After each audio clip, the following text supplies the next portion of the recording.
The first order of business would be approval of the minutes. There's not a quorum at this time. So let's do financial reports. Okay, financial reports were sent out in the packet on Friday. You're looking at them up there. No real changes to the financials, so I'm happy to answer any questions. And then we'll, if we get a quorum, we'll come back to it. Yeah. And if not, we'll push it off to next. Yeah, so no questions, see no questions, new business. Yeah, okay, Ron is online, so we are. At 6. Yeah, we're almost there. Okay, so new business. Okay, a couple of things. First off is a note on Project Vivid. So this is the same slide we've seen last month. The current plan is still for them to present at the December 18th meeting here for this board and for Redevelopment Commission, and go to the January 6th and the February 3rd County Council meeting. I want to tell this board I did get an update. They were going to have a November board meeting. This is a publicly traded company. That board meeting did not happen, and I'm waiting to hear if that impacts our timing on this project and the announcement and all of those things. I was supposed to potentially have that update by the end of this week, but as we sit here today, I don't have it. So we're going to go with this schedule. It's what I've put forward. It's what we've got on all of our agendas. It's what I've discussed with Crystal and County Council. And so we're going to move forward with that, but I am waiting to hear on an update because that meeting did not happen. We're now at 7. Okay, Lynn is online, so we can back up, yeah. and we are now have a quorum. So I needed a motion for approval of the minutes from October 16th. Motion. Second. There's a motion and a second. We'll have to do roll call. Yeah, do in person and then we'll do roll call. All in favor, aye. Aye. Any Aye. opposed? Aye. And those online, just wait, Holly's gonna call your name and we're doing roll call voting. Ron. Aye. Lynn. Aye. Brandon. Brandon. Trying. Aye. And Did Jenna. you hear me? Got you, Brandon. Thank- So the motion carries. I now There. for approval of the financial report. Motion. Second. There's a motion and a second. All in favor, aye. Aye. Need a roll call there. Ron. Aye. Lynn. Aye. Brandon. Aye. Jenna. Aye. All right, motion carries. Back to new business. Okay, couple of things for new business. One, I just want to keep on your radar. I was having a conversation with Steve before the meeting started. Couple of things to keep on your radar. We are still making progress on this Elberfeld Pocket Park. We've had some discussions on this new building at the 4-H fairgrounds, which has been up for decades and is struggling and falling apart. And then this Libert Trail, which we talked to about a trail connecting the Wellness Trail to the new Ohio Township Park, so people can get to that wonderful new park that's going to open next year without having to get in their car. So we are making progress. There's different things on each one of these, whether it's additional funding that people are looking to bring in, or on the trail we're working on right of way with property owners and stuff like that. So I just want to keep that on your guys' radar. Let's go to the next update. Is update on public art. We talked about it last meeting. We had a kickoff workshop with economic development and tourism and the schools and artists and some of our towns represented, just talking about a public arts commission here in Warrick County. That was received extremely favorable. We talked about it here. We are currently working on a draft ordinance, and that ordinance would be for the commissioners to establish this. And then we'll have some conversations with county council about funding, at least getting this up and going. And it would probably be some tourism dollars and some edit dollars, which we have, to kind of maybe kick off a pilot project here. You see, there's obviously a couple of examples, but there's some low-hanging fruit in Warrick County. As you travel around to other communities that are doing well and that people enjoy living and being in and walkable and everything else, it is a nice piece of that quality of place. So stay tuned for that. So another one, I've got a slide here, I think that I'm not, for some reason it's not showing. So I'm gonna change my screen here and see if for some reason that slide is not pulling up. But another update really quick, remember we were awarded, Warrick County and Madison County, they only awarded 2 counties in the state, this program through Okra and Ball State. RED stands for Rural Empowerment and Development. And it's to bring capacity building to communities of a certain size. All of our communities qualify for that. We have folks engaged so far from every single one of our communities to be involved in this. We're gonna have, it's kind of a year-long program to help communities build capacity. So think about, pick a community. We had an update here from Chandler. You go up to Linville and there's things that Linville wants with their new Main Street and how to accomplish some stuff with Linville Park. And it's helping communities understand how they can get some projects done. Smaller communities in Warrick County have 3 town council members and a clerk treasurer basically doing all of the work. And so we're excited for it. Kickoff workshops are going to be February 18th and 19th here in Warrick County to kick off our yearly program with Okra and with Ball State. And we'll probably put some feelers out as the calendar changes to see if anyone else wants to be involved. There's no, we can have as many people or as few people. The object is to have as many people contributing and being involved as possible, because what winds up happening is in our communities, in our county, you have a small number of people, whether it's your youth league or your church group, there's always just a couple people that are doing a lot of the work. And so it's how to build extra capacity. You hear people that want to get involved or want to do stuff, but no one's able to kind of capture and bring that together. So does that make sense? All right, let me see if I got this other slide in here somewhere for some reason, because there was one thing that I wanted to get an approval. Okay, let's see if that was it. Okay. Since we have a quorum, I don't know why that slide wasn't coming up. We talked about these EMA flood sensors. And again, just like our other projects, we want to make sure we get the ask right and what we're doing before we do it. Matt and EMA want to get in Warrick County. Warrick County, we have had, obviously, occasionally there is flooding. Last time I think I showed pictures of Warrick County roads that were flooded with cars floating in them. And so EMA, and if you don't know our EMA director, Matt, he is trying to put more things in place so that we are prepared. If you leave here today and you look to the left, you'll see a new warning siren right here at Freeman Park that hasn't been here for all this new home growth and everything here that hasn't been there. He just debuted like a weather dashboard, a live weather dashboard where they can put notices across the bottom that can go onto like their Facebook Live, and you can have a radar and some other stuff when there's weather coming to help alert people. This is one of those pieces. And so if you look up here, this quote is just under $50,000. What's been added since the last time we saw this quote is there's a warranty on the pieces, and we did 3 years of the software and other things. And basically what I'm asking for is for this board to recommend up to $50,000 edit appropriation to get these sensors. It's 6 sensors. They'll be able to manage.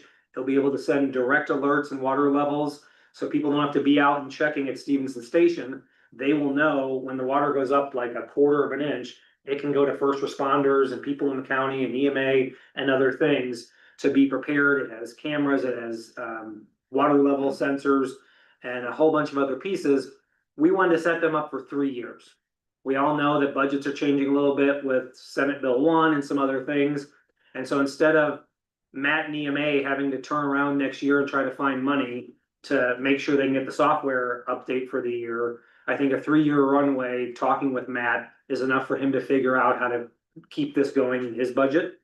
But an edit appropriation gives us a long enough time for this to get established and to start making a difference. So anyone, Are these being used locally, like in Vanderburgh County now? they are not. These are they're used all over the place, but no, in the region, we're gonna be the first ones to install these. These are federally approved. For flood safety and integration into the system with first responders. Matt's been working with, police and the sheriff and fire to make sure that everything's talking to each other and all of those things. But they have a long runway. The units are they've been updated, but they've been in place for about 5 or 6 years, so it's not like brand new technology that's installed around the country. And I'm not the EMA expert, but after sitting in on it and talking with Matt and Matt's goals to try to make our community safer, I certainly He's doing a great job. am supportive of it. And he's got a pretty clear idea of the locations most in need of. Yeah, he needs to fine tune them as far as where, like, specifically it's going to go, but yes, Okay. he knows where he wants to put them. So my request would be, I think it's a good project. I think it's the way that we can support emergency management with edit dollars. And so I'd be asking the board just for a recommendation. This will have to go to county council for an appropriation. And so just a recommendation to support this. I would make a motion. I'll second. Okay, Further discussion? All in favor of the proposal for the EMA flood sensors, signify by saying aye. Aye. Aye. Aye. we gotta do roll call still, guys. Those are the rules. So Holly's gonna call you online. Okay, Ron, Aye. Lynn, Aye. Brandon, Aye. Jenna, Aye. Okay, thank you, guys. Yeah. Okay, so we went over these, we went over this, we went over the red program. Okay, next one, just to put on your radar. This is just for information and discussion, these next two. But one, data centers are a hot topic of conversation and projects around the state and also around the country. They certainly are feeding every time all of us pick up our phone and all of our apps and our banking stuff and all of that. There's been some discussion here in Warrick County. The county has a solar ordinance. There's been some discussion of putting together a data center ordinance. So think about and I'm just bringing it to this board's attention because there have been some feelers for data center projects and some other things. The solar ordinance per se puts in some, restrictions on setbacks from residential housing and landscaping, and you gotta put up a bond for when you take it down and some other things. So this is really being driven through area planning. But if there was gonna be a project, and I don't know of any active projects, but if there was, it'd probably come through economic development. So Molly and area planning are starting to do some due diligence on this, but just kind of for your awareness. That this probably, this is something over the next several years, we're gonna continue to hear about these types of projects. I still Hey, think- Steve, Yeah, can you make sure that I have a seat at the table when we have this conversation? I certainly can. Thank you. Okay, Cause that's gonna be the issue, whether we have enough electricity capacity to handle it. I mean, they've got good jobs, the pay's good, stuff like that, but the demand for electricity by those is pretty incredible, and we don't have a lot of excess capacity in southwestern Indiana. Is there environmental issues with that? Seems like I wouldn't think several, that much. so what I've read.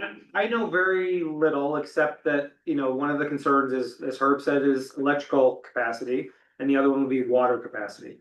But the little bit that we've looked up on it, they're starting to, water is for cooling. All these computer units are in there for cooling, but now there's kind of self-contained and recirculating systems versus some of the systems that used to just use a crazy amount of water. And so I don't want to speak to what I don't know, but certainly, to Herb's point or to the water point or to an ordinance, we want to make sure any project that comes is a good fit for Warrick County. And just like an industrial project, if you don't have the sewer capacity for them or the electrical capacity, they're not coming. And so kind of our availability will dictate what kind of project we have. Anything else? Okay. Next one, and I put it in the update email. This is just more for your information.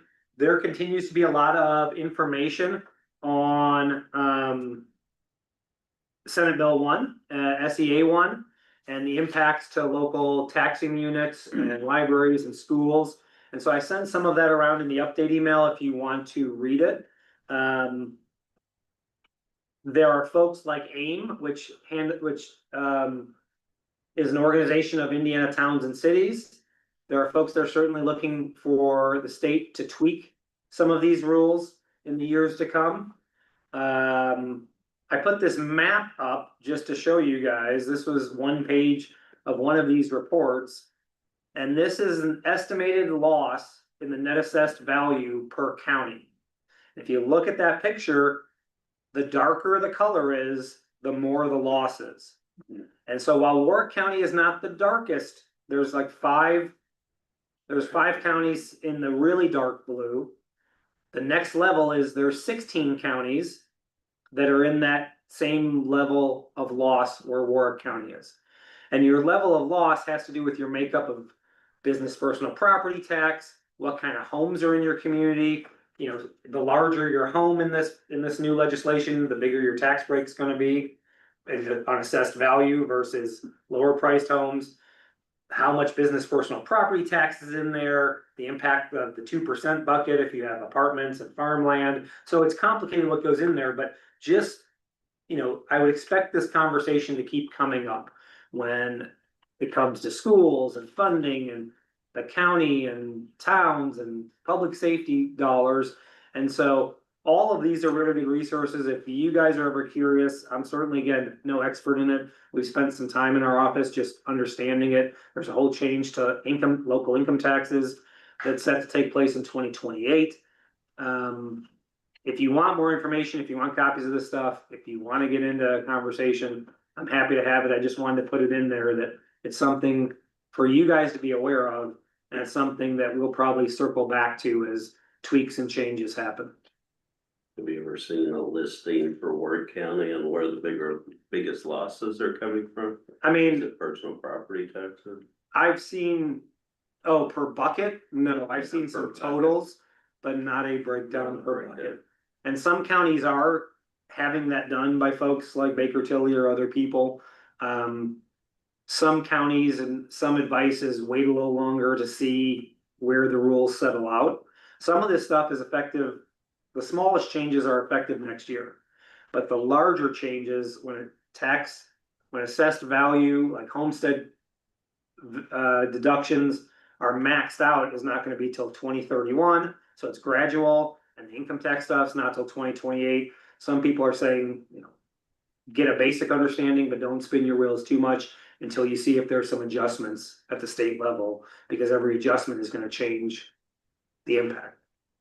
Association of Indiana Counties are aware of it, and we have a brand new lobbyist, but they're putting together a program. Okay. They're aware of AIM and their goals. And Ron might be up to date on more as far as what's coming up. This next session is a short session, and I usually don't do much money wise in the short sessions. The only thing I think they would do in a short session would change a few of the rules or something of that nature, but nothing that will affect the budget. And that's been what they've done in the past. If it's going to have any effect on the budget, it waits to a long session. So they could only just do a little bit of tweaking on this session, I would think, but otherwise that's all they're going to do. Okay. We'll just have to wait and see. Weren't there some protections for redevelopment commissions for personal property taxes? If you have debt, there's some protections in there, but there's some other challenges with debt, because if you have to reissue local income tax rates every year, the credit agencies are telling Indiana that Indiana across the board, and Warrick County is included, has a really good rating for our, but what they're saying is that moving forward, it's not as secure if the rate gets to change every year and gets to be tweaked every year. And so you would see those bond ratings decreased across Indiana, which is a big concern. Does that rule start in 28 or 27? Greg, I have to look it up. I think it's 27. That's what I'm thinking. check too. So we would have to make the rate changes or tweaking in our budgetary program we have in October, September. Oh, so sorry. You're gonna make the changes in 27, they're gonna go into effect in 28. 28, yeah. Yeah, you make the changes and you decide what the rates are gonna be before. The strange thing is, if you don't, and this again, this is fine print, but if you'd fail to meet the deadline, let's just say the state puts out I don't know what it's gonna be, you gotta set the rate by November 1st. If for some reason you miss it, or you don't have a quorum, or misses a meeting, like a procedural error, if you miss that deadline, the way that it's written is for the next year, you're at 0. Oops. Ooh. Might And wanna- I'm not saying anyone's might wanna going do to, that ahead of I'm time. not saying anyone's going to miss it, but it's in there that if there's a hiccup in declaring the rates, it defaults to 0 for the next year till you get to set it again. So Should we consider putting some data in State Road 61 TIF for obvious reasons? I don't know that at this time, you're talking about covering our debt service and our bonds. Right. We have so much coverage, such a percent of coverage. State Road 61. in Oh, particular. it's 61. We can look at it. The interesting thing is, if you created a TIF like Warrick County has in the last year or two, that hasn't gotten up and going yet, when you create a TIF, you set a base assessed value. So we just set a base assessed value, let's say for the housing TIF or for State Road 61 TIF, but the projects haven't started yet. Well, now the assessed value of that TIF, because some of these deductions are gonna start going into place, is going to be less. And so what that means is you can almost be behind the 8 ball. You could have a project that you're not gonna see any TIF from until you get back up to that base assessed value. So I don't know if that, to clarify, if our base assessed value is $100, but now because of the deductions in the value of property, now the net assessed value is 80. Until we get a $20 project, we won't get anything from it. We'll just be back basically square. And then that's a real simple version, but it has created a thought process that you should look at your TIFs, and that there will be several places around Indiana that may just recreate their TIF to again reset the base value. So that is something we can think about. Okay, any other questions on that? There's a lot of info and a lot of data, and I don't think we need to think the sky is falling, but we certainly need to be aware of it.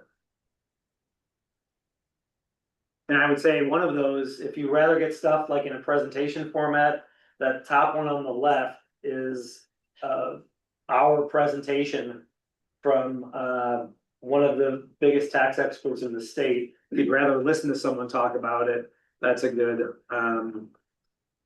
understanding of what's going on. He has a bunch of good comparisons. Did we try to get Baker Tilly down here to give an overview to everybody that might have an interest in some of this? I think we're just a little early. Okay. Yeah, I think we need to wait. I agree with you, Steve. So there could be something happening next year in that very short session, but there could be nothing happening. Right.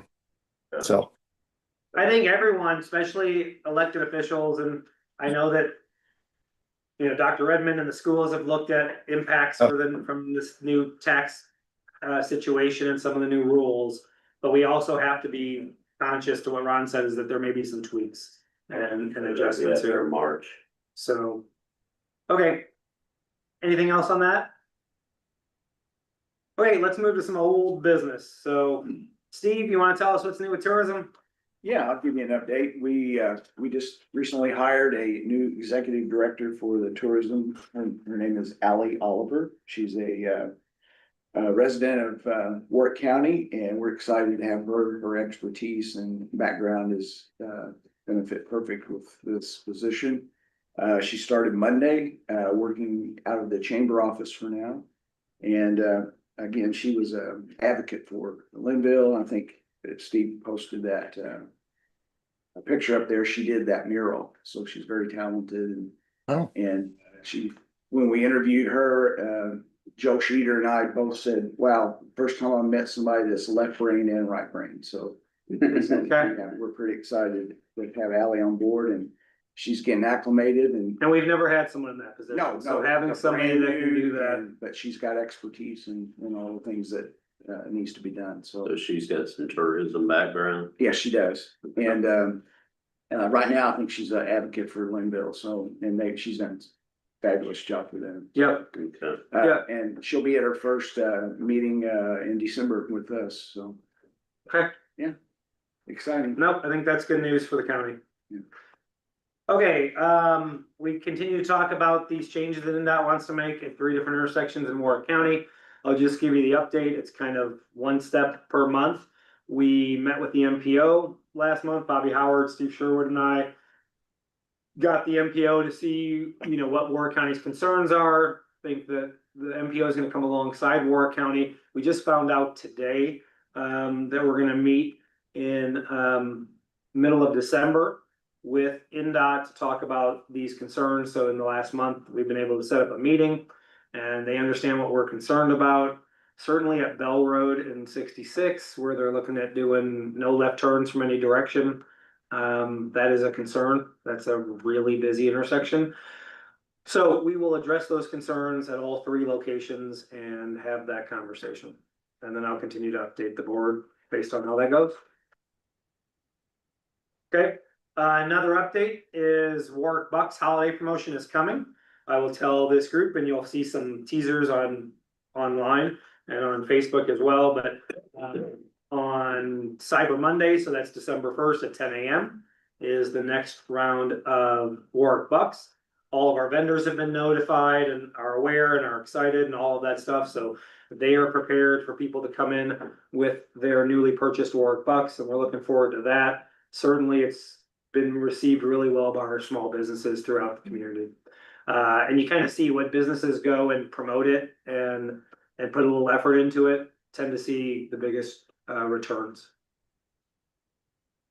Okay, let's see, additional items, I just have 2, and they're kind of on opposite ends of the spectrum, and the board can tell me how much they like to hear or see this kind of stuff. But one, I just want to let you know, if you did not, you were unaware, Alcoa has gone ahead with reopening the north field of the Liberty Mine. And that's based on, that's based on coal prices and their power costs and all of that stuff. They are committed to staying on the north field. When they get in the south field, that's where there's been some issues with property owners and homeowners. They're going to stay on the north field. They've sent out, before they did it, they sent out letters to those property owners. They sent that stuff out. It's going to create about 40 to 50 jobs along with that. They have a plan. If you have any other questions, you can certainly, I can connect you with LP over there at Alcoa. But that is one thing that basically just took place here in Warrick County. And then the other one I just put up there because it happened yesterday. So just kind of showing you big picture, big things, coal mining and little things, was just Newburgh had a ribbon cutting for a little free food pantry that one of the local Girl Scout troops did. So just to remind you that there's good stuff going on all over. You just sometimes got to look for it all around the county. And that leads to upcoming events. There's a whole bunch of holiday stuff going on. First up, if you want to hear Abby give a presentation on the state of the schools. Yes, that's going to be December 2nd with the state of the school breakfast. A lot of holiday stuff going on in every one of our communities. So if you are staying around for the holidays, some of it's even happening this weekend. So it's starting off right now, but there's no shortage of opportunity to take advantage. And especially if it's a town that you haven't been in a while, sometimes we kind of stay close to home. Towns aren't that far in Warrick County. You should go see what's going on. There's some fun stuff. So that's it on dates. And so the next thing that I want to bring up is our 2026 meetings and board members. So county council and county commissioners always ask if people are willing to serve again when they have appointments that come up. So I'll put that out to everybody here that if you do not want to continue to serve, why don't you let me know? And if you don't let me know, I'll assume that you would want to continue to serve on our boards. I am always, because we do have openings from time to time, I am always looking for a bench of people to suggest. I do not make these appointments. You're either appointed by county council or by the county commissioners. Each have a set number of appointments, but what I like to do is offer 3 or 4 names of people that might be interested. Because sometimes, and we have a couple council members in the room and a couple council member online, we've all been in those meetings where you gotta appoint someone and no one has a name. And then it gets tabled and no one has a name and it gets tabled. And so I always like to say, you know, here's a couple people that we know or that I've talked to that understand the time commitment and what we do. So if you have anybody for me to put kind of in the roster, please do, but just note that I always just give out a few names and the officials will appoint who they want to appoint. So that is it. Any other board business? Any other announcements? We need a motion. Okay, if not, that's a nice picture that was taken on the Tecumseh Trail up in Linville. So look how nice that was on our first snow of the year, with the leaves changing. That's a fantastic photo out there up in Linville, which is another example to get around Warrick County a little bit and see what's going on around the community. We're just. Okay,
Yeah. And All right, Rick, happy Thanksgiving. 8 o'clock, where at? I have a chamber That's office. a really good one, but I haven't. Sorry. Yeah, You should come. I was on the really 50-yard lines. All right, we're gonna call the redevelopment commission meeting for November 20th to order. We have minutes, do we have a quorum? Yep, we've got Jenna and Brandon still online. Okay. We have does anybody have any questions about the minutes? Otherwise, do I have a motion? Motion to approve. All second. All those in favor? Hi. Opposed? Okay, and online, those in favor. Brandon, Aye. Jenna, Aye. okay, the minutes pass. Financial, Steve. Okay, financials were handed out in the packet that went out on Friday. I do have one new claim that when we are approving claims, I will go over. But there's been no change from what you guys have reviewed from the meeting packet for this month as we go through our TIF areas. We have a motion to approve. Motion to approve. Steve, I'll second. All those in favor? Aye. Say that now. Okay, and then online, sorry, help me. Brandon, Aye. Jenna, Aye. Okay, so we do have one new claim. The claims that were handed out, and you see it's a big one, it's pay app number 6 for the Epworth Point construction project over there on Epworth. It's $352,165. All of the other claims you guys were given in the packet. It just so happened that we got this claim at about 1 o'clock today. And so instead of waiting another month to get it paid, we put it in there. But if you're looking on the screen or online or here on our TV, I'll show you what it is. And so here is the pay app that we are looking at. The highlights are mine just to draw your attention to what we are talking about. And so every pay app is the same as far as it will say how much we owe, what the retainage is, what our balance due to finish the project is. And then it will talk about this period. As far as what work was done, we also have Morley and Matt does it for us, that is on site with this project and that signs off on these claims, and that when we get the updates on, you'll see what's really been done is a lot of utility work. So storm sewers and sanitary sewers on the project have been done, and they just started breaking up some pavement because remember we're widening Van Road, and we've put the doctors and employees over there at the orthopedic hospital are driving on gravel, and we're changing their route here. But that's the work that's been done with this $300,000. And then on each one of these, Morley and the engineer signs off on the work that's done, and then we sign off on it. And so in order for them not to wait another month, we add that on today. So that brings our total for this month to $532,681.81. Geiger's pretty much done with everything other than the paving, asphalt and concrete. Other than that, they're mostly done, so. And even that, they've got the roads laid out pretty much. Just gotta get some dry weather and get it drier. Dry weather and keeping asphalt open is gonna be the challenge here. Yeah. A lot of projects are pushing right now. If we get cold, and sometimes asphalt stayed open all year long. And other times it's wait until, late February when stuff starts to warm up. So, okay, those are the claims that are presented for November. Motion to pass those claims. Or, Are you motioning or are you asking? yeah, I'll motion this time. Okay, I'll motion. second. Okay. All those in favor? Aye. Okay, and then roll call for online. Brandon? Yes. Aye. And Aye. okay. Okay, we've got some action items. That's really what's gonna take up our meeting today, to go over a couple of things. Two of them that wanna have some discussion on, or make sure that there aren't any questions on. So here are our 4 action items. Is the annual TIF spending plan, which we need to approve so that we can upload that to the state.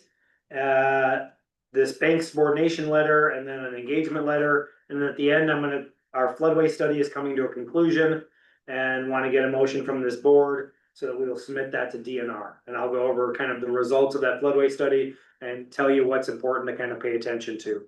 So the TIF annual spending plans was sent in an email to the Redevelopment Commission. This is, if you remember, this is something that just went into effect last year, so we're in year 2 of this. And they make you upload a spending plan for what you are going to spend in the future, and they say you can only spend what you put in your plan. Economic development's project-based, so it's kind of tough it's different than budgeting what our office electric bill is gonna be and how much office supplies we have. So we do our best guess of what we could spend next year. And so if you look through these, and we kept the format the same as last year, we talked with Baker Tilly. Different communities are doing different formats for these. We had no complaints or comments from the state after we uploaded it last year. We do put this note, as Steve and I talked about it via email, you know, what would happen if we had an opportunity that we didn't put in our plan? And so you see this footnote at the bottom of each page that says, we recognize that it's put together with the best known information at the time, and that this could require this to be amended if an opportunity came in. And so in each one of our TIFs, and you'll look, some of it is directly off of our financials. So we know we're gonna pay our bond payments next year in the upper TIF. And so we know what those are going to be. We know what the schedule is for the next several years. We put that directly in. We know what kind of our general operating numbers are going to be. We put that kind of stuff in and leave in a little bit of cushion. There are some other things as we go through here. So even like State Road 61, this year we did provide some fire funding and some school funding. You know, we only have so much. Remember, Epworth TIF, we have the most funding in. We have less funds in our other TIFs, so we don't expect to spend more than we have. And so these numbers are put in there based on some of these categories where we could spend money. And that's what gets us our totals. And that's what we're gonna upload. We'll send it to the auditor tomorrow, and the auditor will upload it through the Gateway platform, and all we get is a receipt that was uploaded. And the only rules the state has is that early next year, somebody up there at the state compiles a list of who submitted their forms and who didn't. So that's all we know so far of how these work. We tend to estimate pretty high, so the actual numbers that are on the sheet, we're not likely to spend that, but we want to be high in case there's a category that we want to spend extra money. So does anyone have any questions on that? And then what we'll be looking for is for the board to approve submitting these to the state of Indiana. And the commissioners and the county. Yeah, they get a copy of it as well. I have a motion to approve what you just said. I'll make a motion. I'll Okay. second. Motion in a second. All those in favor? Aye. Roll call. Brandon? Aye. Jenna? Aye. Okay. All right, the other ones are just a couple of agreements, and so the first one that you see is that Paul Saunders and E150, they took out some additional financing on their facility. And so we subordinated that to the bank, which we normally do if we get kind of second in line. And so we have no problem doing that on this new financing. So the bank wanted to make sure that we would also do the same thing. They're the holder of the original note as well. You can see that we were fine moving forward with that. We want the board to ratify my signature on that. There's, Herb, any concerns? No concerns. Okay. Herb, do you know what the interest rate is on that? On the debt, Yeah. for them or for us? Both. There's no interest for us. Okay. It's just our debt that's protected by our mortgages for like $350,000 for the land that we didn't pay for on the northern part of the property. Okay. So we took a mortgage for that. It's a small amount, so that company could pay it whether we got the lien or not. So it's Okay. fine to be behind, but now we're behind 11 million in debt, bank debt. Maybe a little over. I'll make And it's only if he doesn't do what he's obligated to do per our economic development agreement that he even owes us for the land. And that's build another facility and start it by October sometime of next year. Okay. So that's his next deadline, is to start another building in October of 26. So even the 350,000 is forgivable if he does what he says he's going to do, so. Gotcha. And make a motion to ratify the subordination letter for Steve's signature. I'll second. All those in favor? Aye. Aye. Roll call. Brandon? Aye. Jenna? Aye. All right. Okay, the next one is the Nick Kyle engagement letter. We talked about this last month. This is us bringing in an attorney for the Newburgh sewer, Epworth sewer area situation. And any negotiations that need to be had as that moves forward.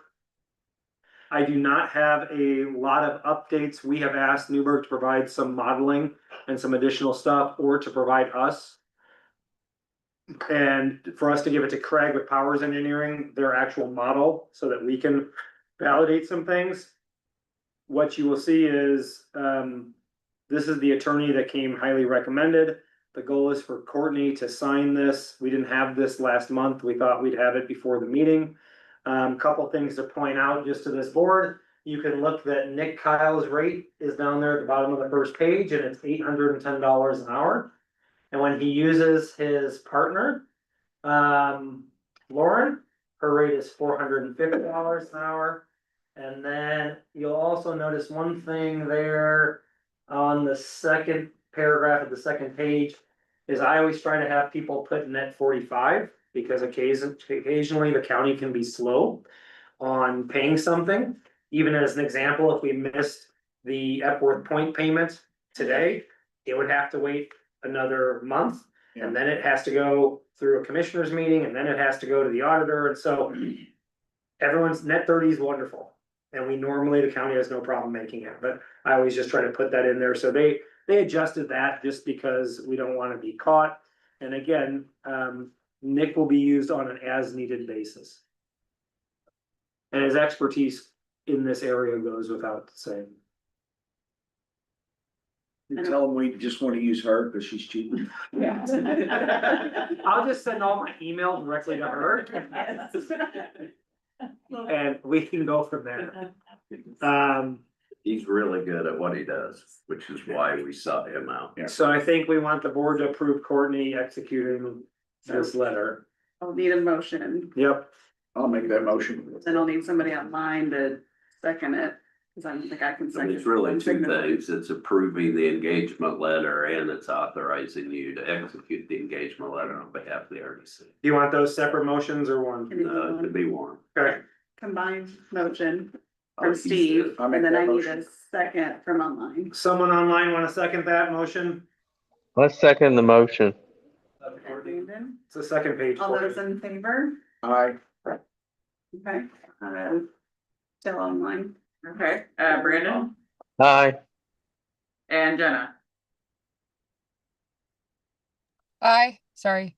Okay, then this passes and I can sign. Okay. Okay, the next one is I will do my best to be an engineer here for a second and explain the floodway study. So we've been studying the floodway along the Howard Ditch. And I'll skip forward one slide just to show you, if you look on the far left, that is the scope of the study area. And so we've basically gone from 62 all the way down to where this ditch goes under I-69 down by Deaconess.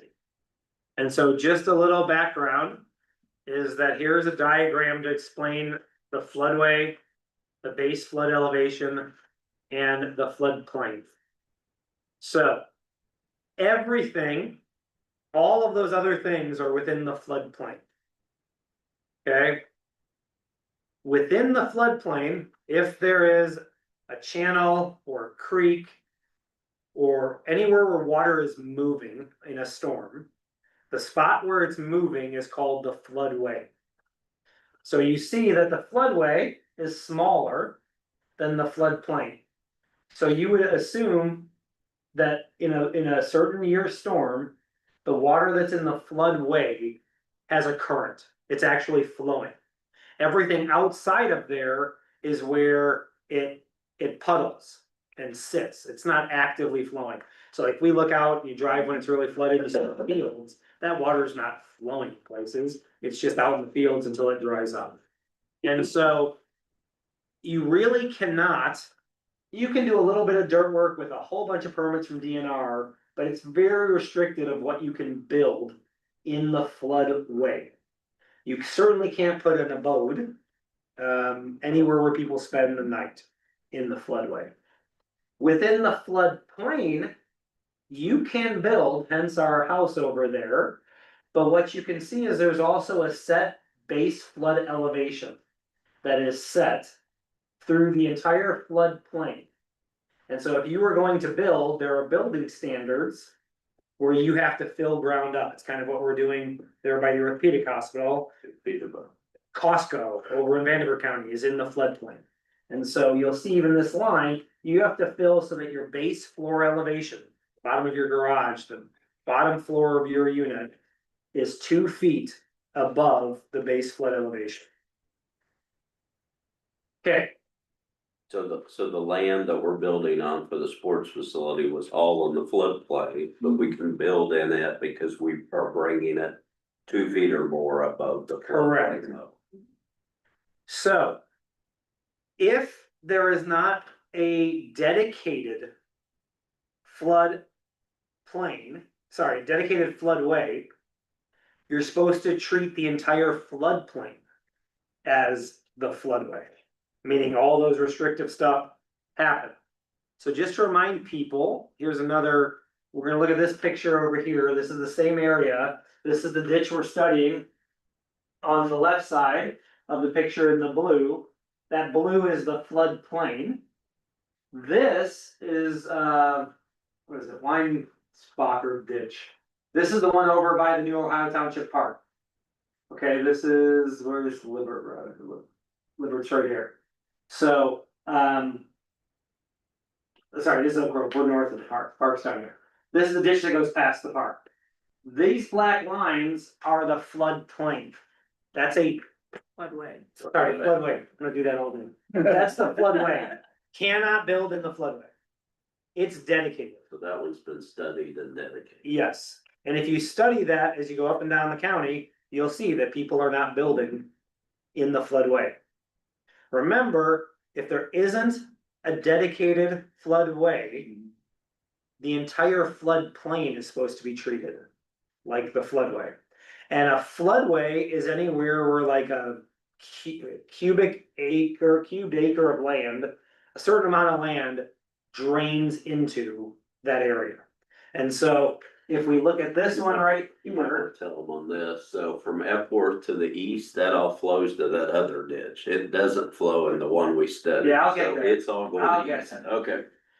So this is also a study of drainage patterns and where each of these red boxes, all of these red boxes all the way up here drain into the ditch that we are studying. Nothing outside the Herb's Point, nothing outside these red lines drain into Howard Ditch. It's really a really narrow area we're talking about. So Morley's had to do a whole bunch of work to figure out where to set this floodway. And so there's a much more complicated packet that's gonna be submitted to DNR, which should be ready next week.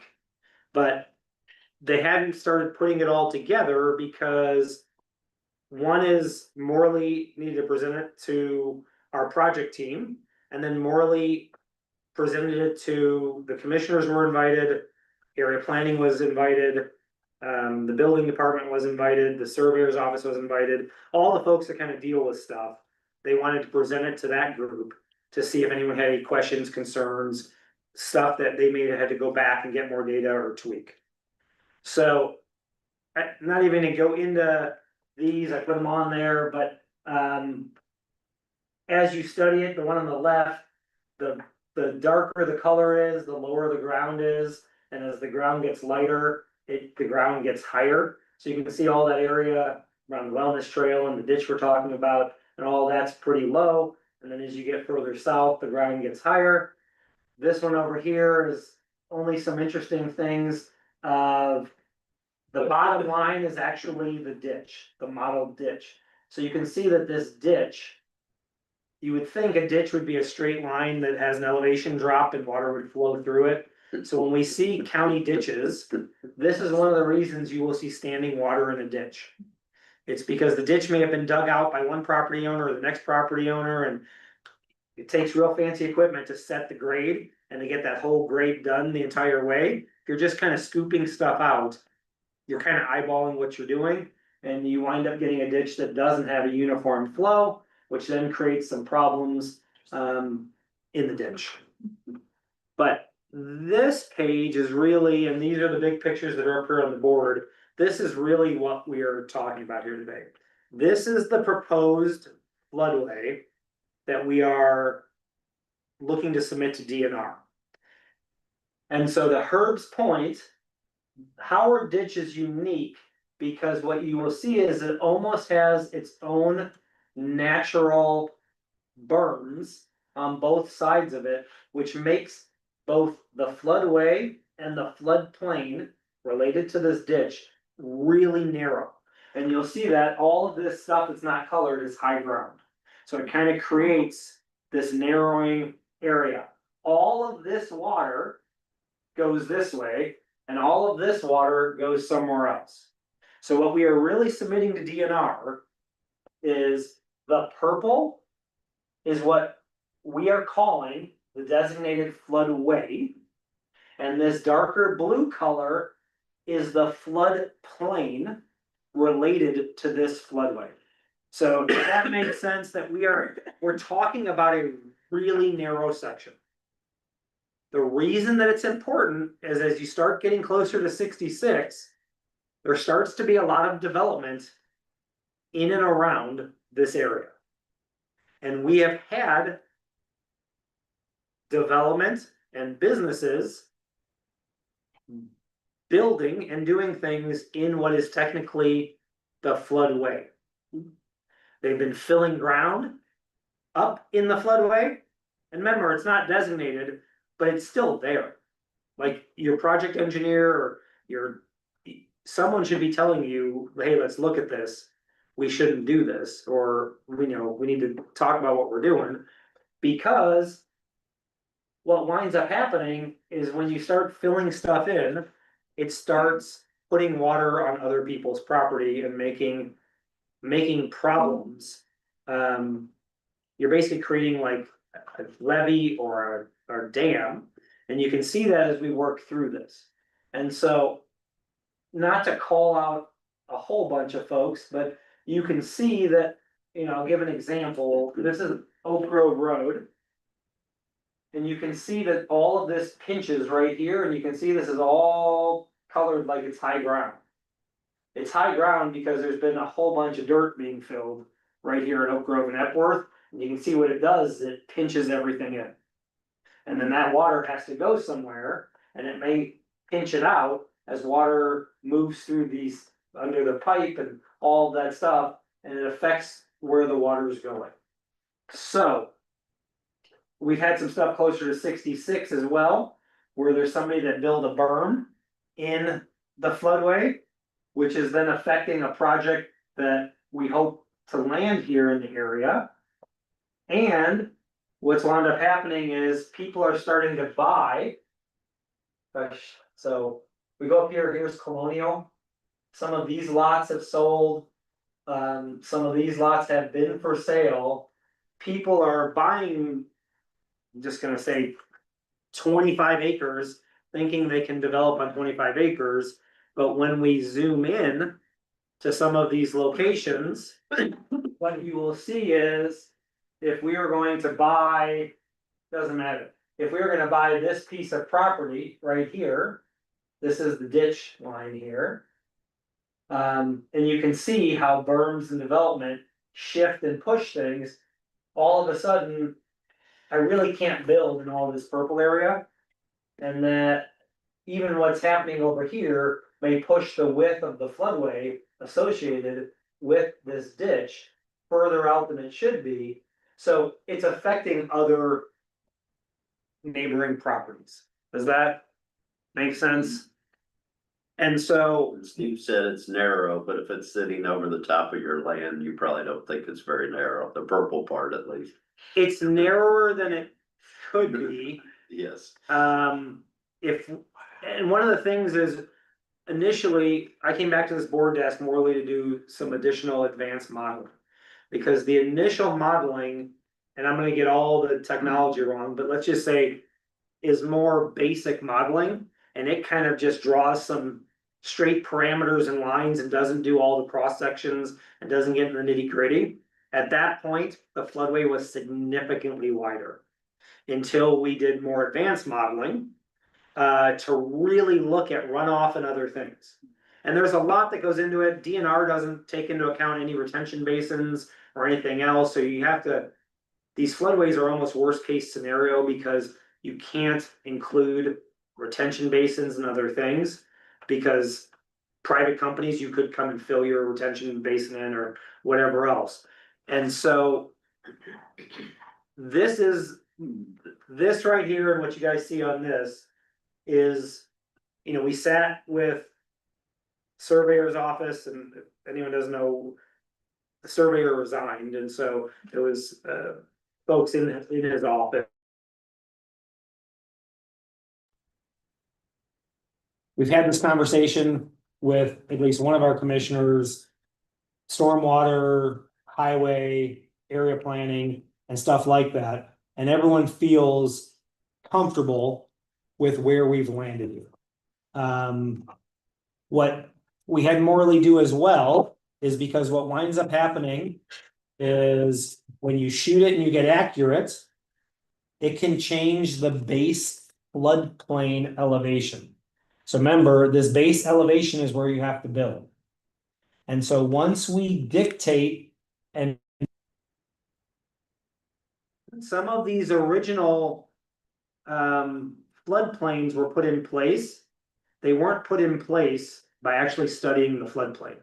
They were put in place based on, well, what's the number coming off of Pigeon Creek? A lot of this is Pigeon Creek backwater ponding, is when there's a heavy rain.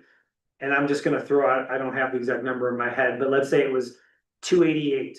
Well, the base flood elevation is 288 because they didn't study it, and back when it got set, they didn't have LiDAR and all this other advanced modeling technique. So this floodway is going to alter the base elevation of the floodplain a tiny bit. It's going to, it may raise it Inches. 2 inches here and 4 inches there. Morley did go look up and down this creek, down this area. Remember, it's only raising that in this dark blue area. It has nothing to do with all of this. So we're talking about a small area. He went and looked at all of the buildings that they knew the base elevations of. They don't know every building, but all the base elevations that they had. And what setting the base flood elevation does is obviously new construction has to be 2 feet above it. Existing buildings just need to be above it. Because if you're not above it, what happens is you need flood insurance. Right. So all the buildings that they had stuff on outside of one building, their base elevation was at least higher than the new floodplain base flood elevation, which is a good thing. There's one building that was one of these properties that we thought was low, that's had some flooding, that built a berm, that did some things that they may be under that number. I don't have the elevation, but that's the thought process. What happens? They would need They flood, just have to buy. they would have to buy flood insurance.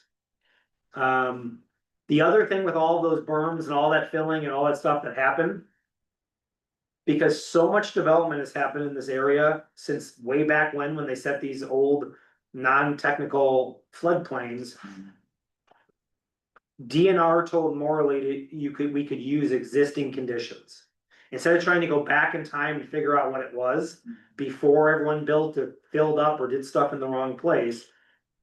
They said, hey, set the level today. What's there, assume assisting conditions. So everything that was modeled was with what's been filled, where there may be a levee and all of that stuff. And so, I feel, you know, after looking at it, I feel good with submitting this to DNR. DNR could still come back. Now, Michael Sears at Morley is one of the top people when it comes to water and flooding and all of this stuff.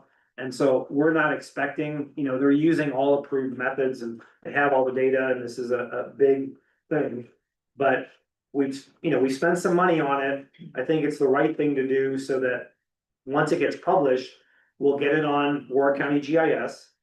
We'll send it around to the engineering firms. We've already told a couple of engineering firms that have projects in this area. So I'll let you know, we're doing a floodway study. And so you may want to tell your clients, we have a couple people that were waiting on this floodway study for them to adjust what they were doing. We will put it out to folks and property owners and people that we can, and then it'll also be published on the state floodplain data, and then we'll get it on Warrick County GIS. So that's the plan moving forward. Any questions? There are two projects in particular that we were keeping an eye on as they did their study. One's the Two Flag Hotel that you guys they already brought information in front of you, because we did a tax abatement for them. That's going south of where ITT was off of Stall Road, And they're fine. and they're right on. They're on the edge, but they've got enough space. They are right here on that parcel. Okay. But they're all right, and we're aware of another one that's north of. North of Stall Road on the north east, of Stone on the west Road, side of that. West side, and it's gonna impact the extent of their development, because the floodways in their backyard sort of thing. And they are aware that we had this, they were in They early. can still do a project, but it's gonna be a smaller project. Flood insurance is a very expensive. Well, the floodway part, you can't get around though, so they can't put buildings back there. They were gonna do apartments and things like that. They can't build back there. So it's gonna shrink it towards Epworth Road a little bit. Any questions on that? We just want a motion to submit the finalized result based on one more review when we finally get the packet. So we wanna authorize the submission of the report to DNR subject to Economic Development Department and legal review of the final study report, which will be. We think we're gonna have that, That's gonna be about. we think we'll have that next week. There were a You million. guys are welcome to read that also if you want. Yeah. Steve can send that to you if you'd like, Okay, but but I'll make a motion. we'll take a look at Go it. ahead. We'll take a look at it. I made a motion. Second, okay. All those in favor? Aye. Aye. Ellie, Brandon, Aye. Jenna, Aye. okay. Okay, we will move forward with that. All right, let's see, we still got a little bit of time. Let's move to North Warrick. Just want to let you guys know that we're expecting, we've had this Japanese automotive interior company look at the Shell building twice. They sent somebody over last time we met out there. They sent an executive from Japan here to look at it.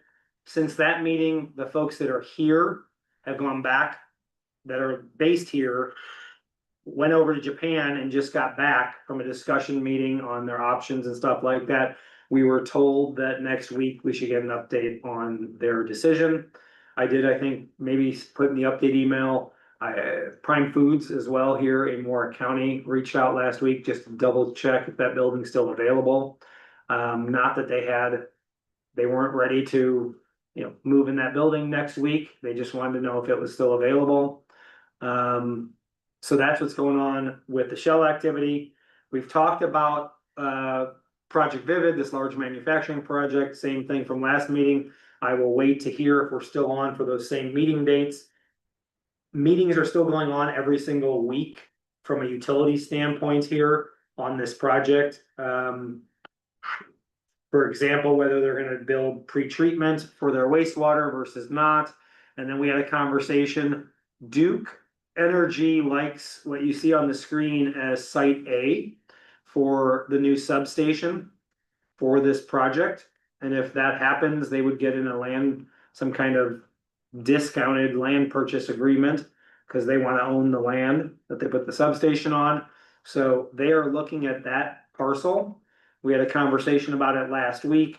There is a dry retention basin, so not a basin that fills up with water. It's a dry basin that we would need to relocate how that water drains in order to get the footprint of the substation onto that property, which we can do. And so small little things are still being discussed and moving forward. I'm waiting for these meetings so that they can come in here and hopefully share with this group exactly what they are doing, which is impressive. Can we move the basin to B, which is underneath A? I'm taking my engineering hat off already for this meeting. I don't Just know. a window. We don't have a lot of land left. We will ask. Well, speaking of not a lot of land left, I do want to let this group know, we still have a group that did a letter of intent to the property owners for that 35 acres there next to the park. It is, we do not own that land. It's privately owned. That project pitched 3 or 4 sites in a greater southern Indiana region. And we are supposed to hear back about that project as well. But as we kind of discussed in our project team meeting, if Project Vivid comes, if that substation goes on site A, we are basically out of land and we will have upgraded utilities across the board. We always had concerns here in North Warrick that we were only good for kind of small to maybe borderline medium utility users. But if Project Vivid comes, we will have upgraded sewer, water, gas, and electric. So just keep it on the Redevelopment Commission's radar that 35 acres is technically available. We know about what they're asking for it. And so if we would be out of land, it would be another place with all new updated utilities that might be of interest to the Redevelopment Commission. Is the church on that 35 acres? No. There's a church and some land for sale down here on the other side of Noble's Chapel. And then there's a church down off, kind of behind the white box here. Okay, that's. That's. It's on the east, side. it's on the east side of 57, That's immediately south of where North American Light. It's just been farmed. Noble's chapel. That's Noble's Chapel. Yeah. So. Okay, State Road 61 TIF. Our Yankeetown fire truck is still getting its sirens and other bells and whistles put on it. The chief thinks that they'll have it here at our December meeting for everyone to look at, and maybe we'll take a picture. So that's good news. Look for that in December. And then what I'd like to do, not just with State Road 61 TIF, is, we put that spending plan together. Next month, I'd like to just have a little brainstorming session on kind of what our priorities and wish lists are for moving a few projects forward. You wanna give an update on the Dominion based on the conversations we've had in the last few weeks? Or do you wanna wait? I can give a short version. We're just waiting for more data. They're trying to figure out what their housing numbers look like. That project is retweaked. How big or how small that apartment facility is going to be for them to kind of pull the trigger on the Dominion. And he's talking about the one that's west side of Grimm Road, just to the north of 66. The docks The project. docks Oh, project. okay. And so what we've been doing is trying to get on a more regular cadence with them. For getting them started and even asking them what it would take for them to expand their project in scope. And so since we had a meeting that didn't happen this week, we'll push that off till next month for a more detailed explanation. Are we moving forward on the entrance sign for Freedman Park, or what's that? So Sure hope so. are we talking, so there's two versions of that. Okay, Are you talking about the one the Parks Foundation is helping with, or what? yeah, I know that one, the one out front. Yes, and That would that's, be like landscaping and stuff. That's on on- that side of the road. we're talking about at Oak Grove. At Oak Grove, yeah. And so, Oh, that's on this list up here. That's that 60 grand Right. project. I just And didn't so, know. yeah, Joe is going to try to talk with both property owners on both corners. Okay, And it's really that when you see the fences over there, those folks' properties go about 4 or 5 feet past the fence line.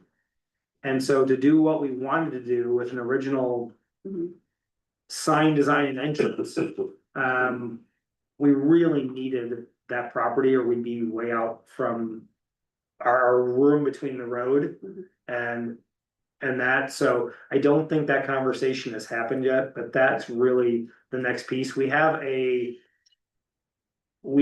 draft design of what we'd like to do. It kind of matches the rest of the park aesthetics and the Howard Nevins Memorial and the rock and that kind of stuff with some easy, these are Joe's words, easy to maintain landscaping. So that is the plan, and to do it on both sides of the entrance on this side of Oak Grove.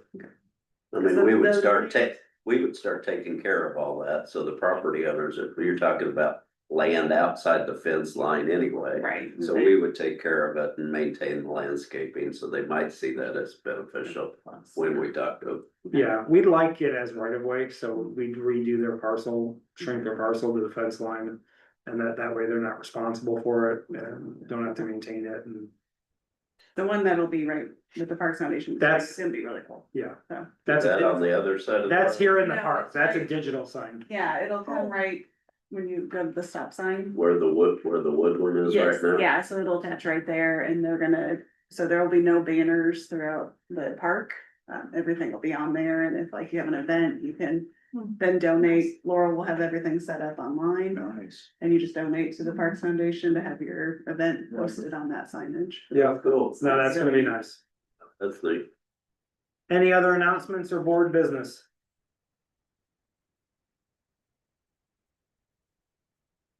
Okay, There may be something Tuesday. We'll see. Steve's got some hot news. Something in Boonville? What's going on, Tuesday? Well, there's supposed to be a big announcement about the edge, Oh, so we'll find out Tuesday.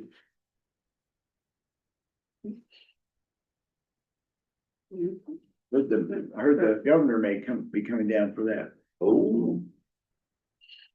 Okay. Something to be thankful for right before Thanksgiving. Don't hold your breath. Yeah, a motion to adjourn with. okay, I move. Okay. all right, happy Thanksgiving, everyone. Brandon and Jenna, thanks you guys. Thank you. Thanks all. Happy Thanksgiving.